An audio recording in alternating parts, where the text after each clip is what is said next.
Hello and welcome to Financially Speaking. My name is Ryan Pecca from Bushka Wealth Management.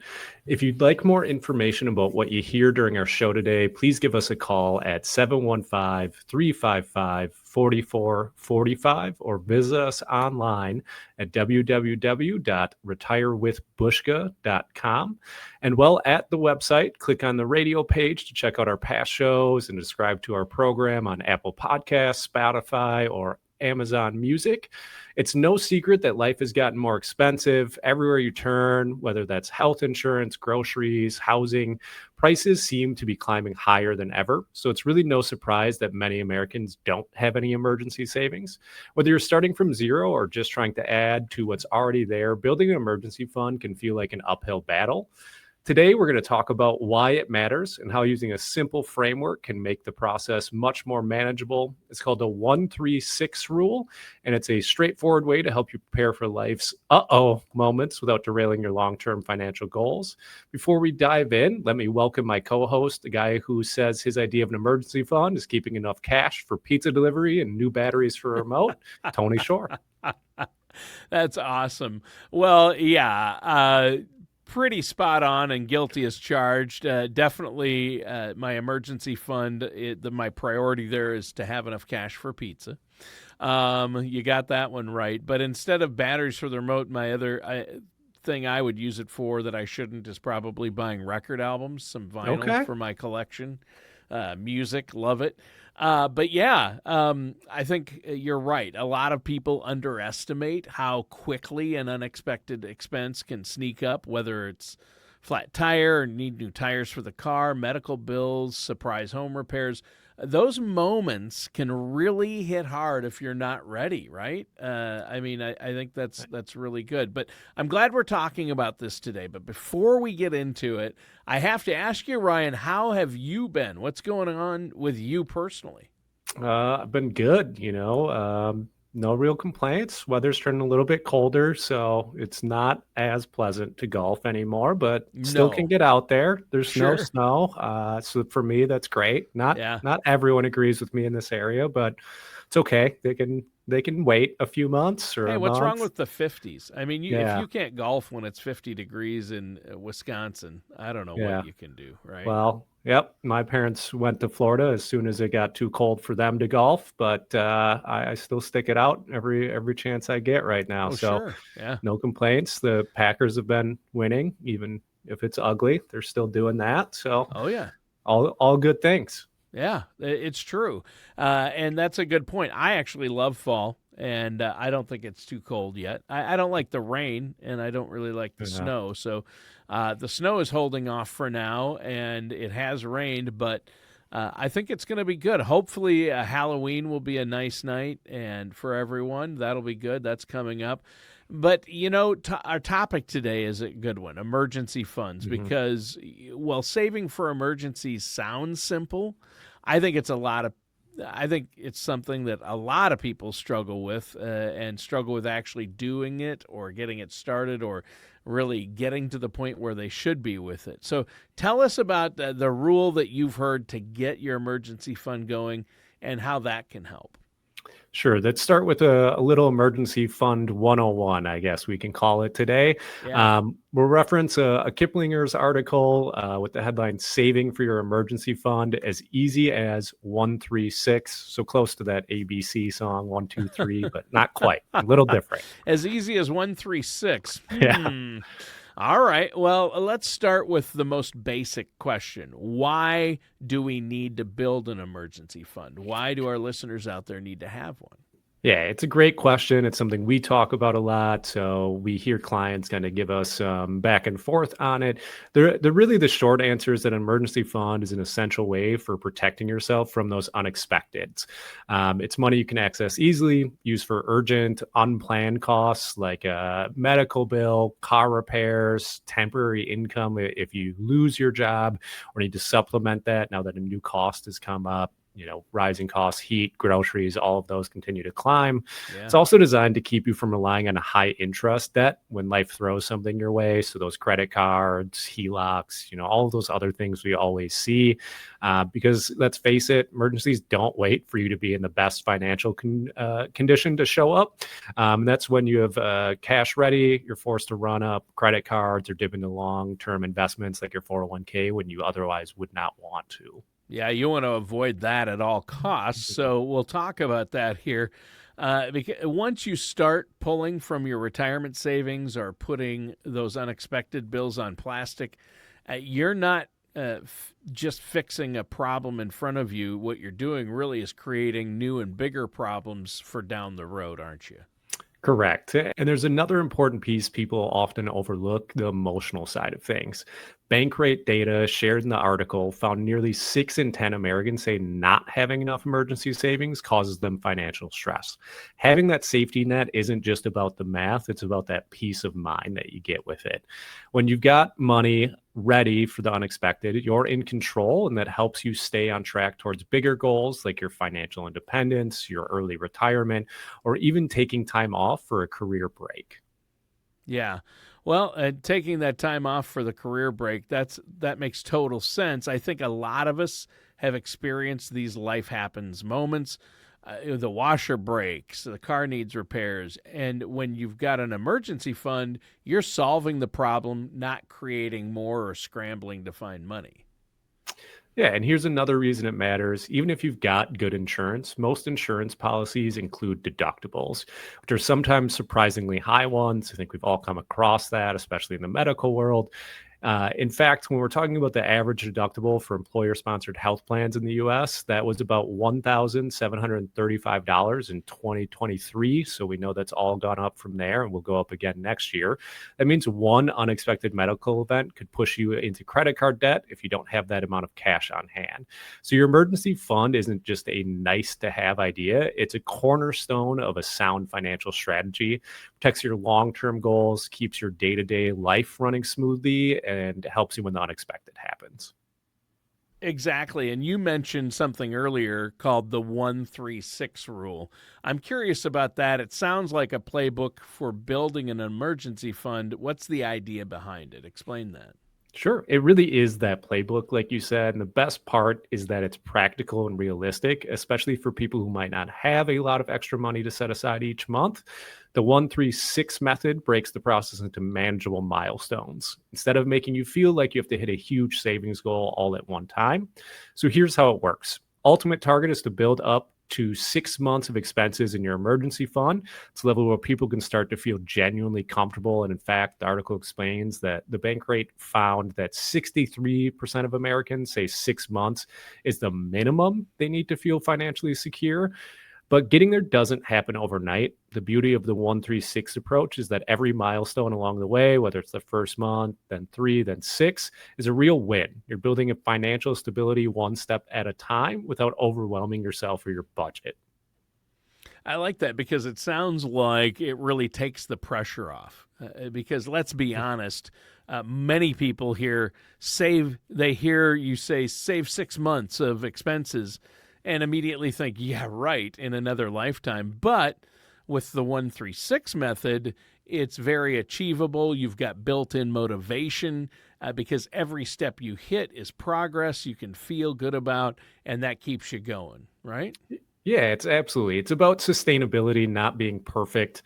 You're training yourself to make saving money a habit, something that becomes as automatic as paying a bill or refilling the coffee pot. Over time, those small, consistent moves add up. And before you know it, you've built that serious safety net you've been looking for. Yeah, I think that's really important, and it really points out the fact that you need to be working with a trusted financial services professional to make this happen and get a plan in place so you can make it all happen and deal with this. Make sure every part of your financial plan is organized, especially before you get to retirement. So how can our listeners out there get a hold of you, Ryan? Yeah, you can go to our website. That's www.retirewithbushka.com. That's Buska. Or you can call the office at 715-355-4445 to talk to us about how we can address your concerns about emergency funds, any financial strategy, or any other part of retirement. We're kind of a one-stop shop for you guys here. All right. Yeah. And I know you're offering that no charge, no obligation consultation. And you and the rest of the team at Bushka Wealth really do a great job with this. I encourage our listeners to give you a call. Now, you've been talking about Emergency Fund 101, how important of a role it plays with that broader financial strategy. And you referenced a Kiplinger article called Saving for Your Emergency Fund as Easy as 136, which I still find hilarious. But let's dig into that first milestone, which is 1 month of living expenses. How does somebody figure out what that actually means for them personally? Yeah, I mean, this question, I think if you asked grandparents of yours, anything like that, they've got it down. They used to use that checkbook, be right down to the penny. Now everyone Yep. uses credit cards, things like that. So it's a little bit harder for people to figure out, especially if they've got enough money coming in. They don't tend to look at that. So what you need to do is essentially really look at what is necessary for your household and find out what you're actually spending in a 1 month time period. So you start by adding up basics, your housing costs, whether that's rent or mortgage. You add in property tax. A lot of people pay that all at once. So look at dividing that by 12. Then also include your homeowner's insurance and do the same things. You also have to be mindful of things like transportation. So that might be a car payment, it might be fuel and insurance, or it might be whatever the public transportation costs for you. Next come other essentials, groceries, top of the mind. You also have your utilities and then communication expenses such as cell phone and internet. Pretty hard to get by without those anytime now. So if you're part of a couple of a family, you have to look at shared costs, not just your own. And don't forget about things like daycare or after school programs. If you got kids, things like sports aren't cheap. You're from Minnesota, Tony, so we all know hockey is about as expensive as it gets. Yes. Hockey's the biggest sport here in the state for high school. I'll tell you that. Absolutely. And it's very expensive. Yes. So the goal isn't necessarily to calculate every dollar you spend in a month, but it's to get a realistic number for what it takes to keep life running smoothly if your paycheck suddenly disappeared. Yeah, which can happen. And that really makes sense. So you're talking about the basic expenses. You're not talking about fancy dinners or streaming subscriptions here. This is about covering the needs, not the wants, if something happens. Yeah, think of it as your bare bones strategy or the amount you'd need to keep the lights on, the fridge stocked, and the bills paid if something unexpected happened. Once you know that number, you have a clear target in mind, and seeing that target can actually be pretty motivating. It gives you something concrete to aim for instead of just saving blindly. Yeah, and that's great because a lot of us are more likely to follow through when we know what the finish line looks like, even if it's just step one of a bigger 136 plan. Right. Those small rewards really help. So it's looking at it more at 1 month at a time. And in so doing so, I should say it's one small win at a time as well. Yeah. So once you know how much you need for that first month of expenses, what's the next move? Yeah, the next step is all about where that money lives and how you build it up over time. You want to create a dedicated bank account just for your emergency fund. That way, you're not tempted to dip into it when something shiny catches your eye or when the weekend plans run along. One type of account to consider is a high yield savings account or a money market account.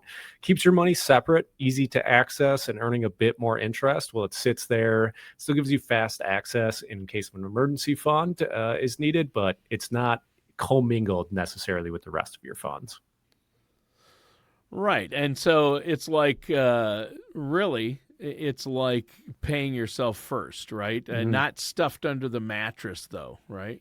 Yeah, or buried in your backyard. I can't tell you how many that's times I've heard that too. So or keeping in it a low somewhere. interest, or even in your checking account, it might not be bearing any interest there. Right. At least that would stop you from the impulse shopping, so to speak. If you put it in one of those places, but a high yield savings account keeps your money working for you during that time period where you're saving up. Another great tip from the article is set up automatic transfers from your main checking account to your emergency fund. Yeah. automation takes the decision-making aspect out of it. You don't have to remember to save. It just happens.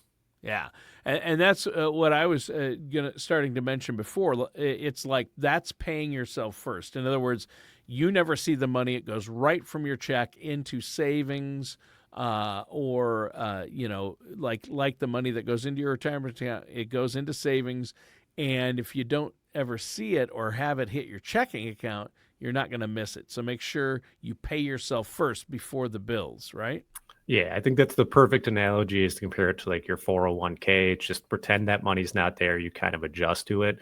The Yeah. other big thing to remember is there's no deadline here. You can take as long as you need to build that first month's cushion. Say your essential expenses total about $2,400 a month. If you put $200 away each month, you'd have a full month's worth of emergency savings after 1 year. That's steady. It's realistic. It gives you progress and it works. Yeah, and you don't have to do it all at once, right? I love that approach. It makes the goal feel attainable instead of intimidating, right? Yeah, I think that's the key. I think the most important and powerful step isn't the amount you save, it's the fact that you start saving. Yeah, yeah. So you've got the first month of savings started and a plan to grow it little by little. But what about people who already have some debt hanging over them? Should they be focused on paying that down first before saving more?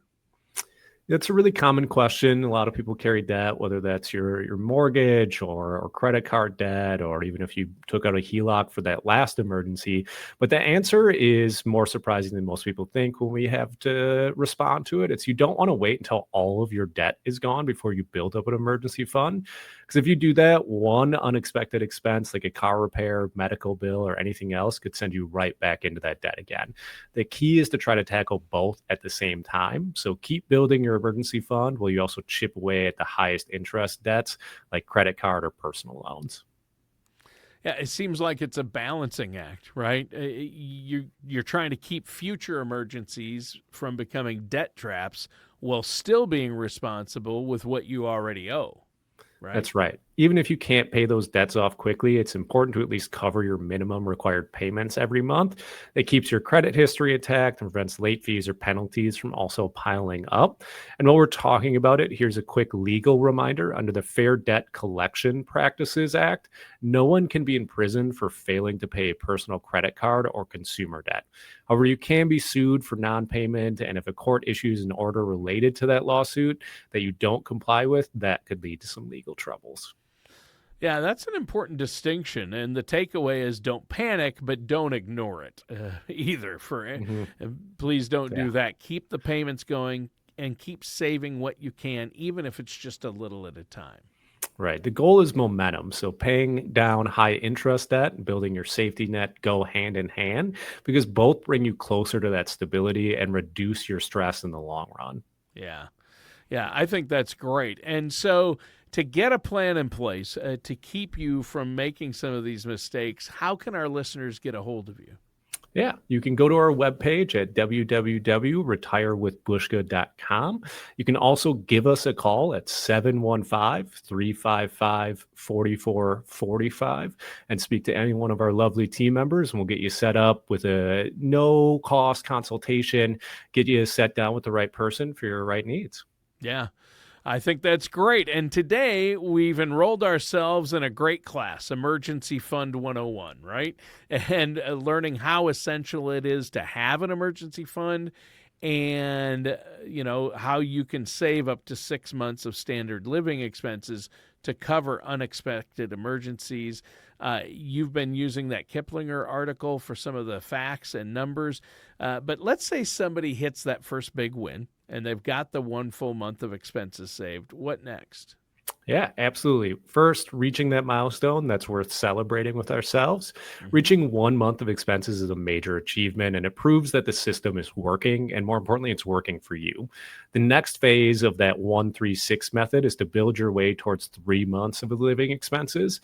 This is where your emergency fund really starts to give you breathing room. 3 months of expenses can cover a temporary period of unemployment or help you absorb a big unexpected bill without churning your financial world completely upside down. So it's like a safety net, right? But I would imagine it takes time to get to that point, right?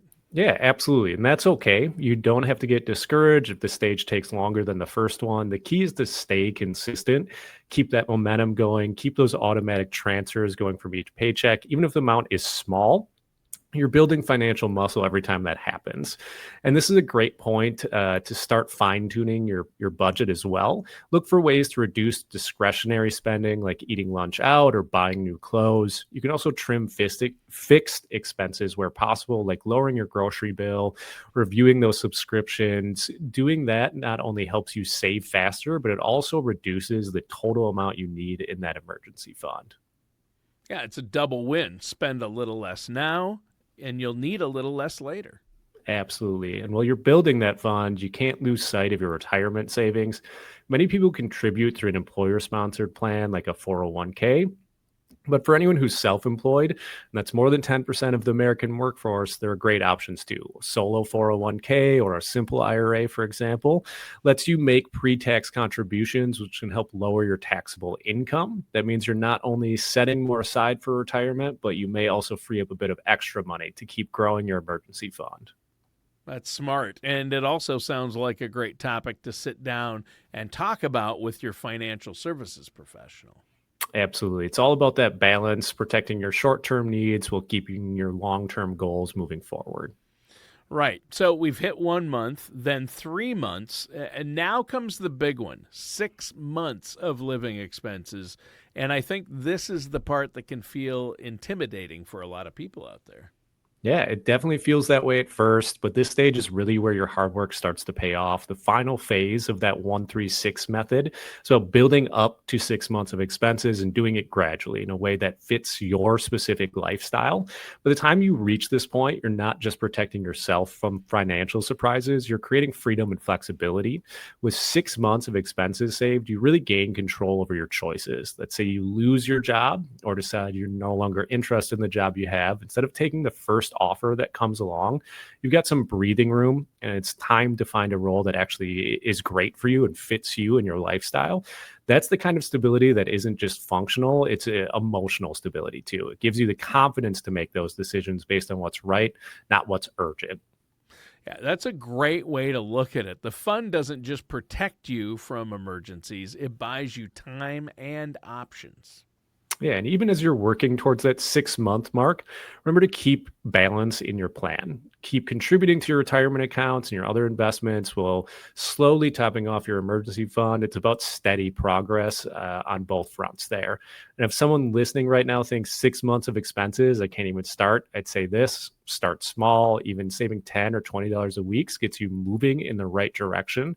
The sooner you start, the sooner you build momentum, and every bit you save puts you in a stronger position to handle life's curveballs.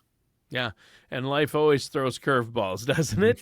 Absolutely. So I love that, though. It's a down to earth approach. You don't have to be wealthy to start savings, you just have to start, right? Right. It's not about being perfect with emergency funds. It's just about being prepared. Yeah, it's about the preparation and working with a financial services professional. So you've shared a lot of great insights and information with us today, Ryan. In the time we have left, why don't you give us a quick summary of what we need to know? Sure thing. We started by talking about why an emergency fund matters. It's a financial safety net, the thing that keeps life surprises from turning into setbacks. Then we introduced the 136 method, a simple step by step way to build that safety net over time. Start with 1 month of essential expenses. So you can handle the basics. Grow to 3 months to cover a job loss or a major expense. Then aim for that 6 months to give yourself the real freedom and flexibility. Along the way, keep tackling high interest debt, Yep. contributing to your long-term goals like your retirement accounts. And then the key here is that you start where you are, because even a few dollars a week builds that momentum. Every deposit, every bit of progress moves you closer to the confidence, control, and financial peace of mind that you're looking for. Yeah. Yeah. What I like about all of it and that 136 method is that um, the key I see there is starting. I like that you're encouraging people, folks listening and watching this, to start saving and for an emergency fund.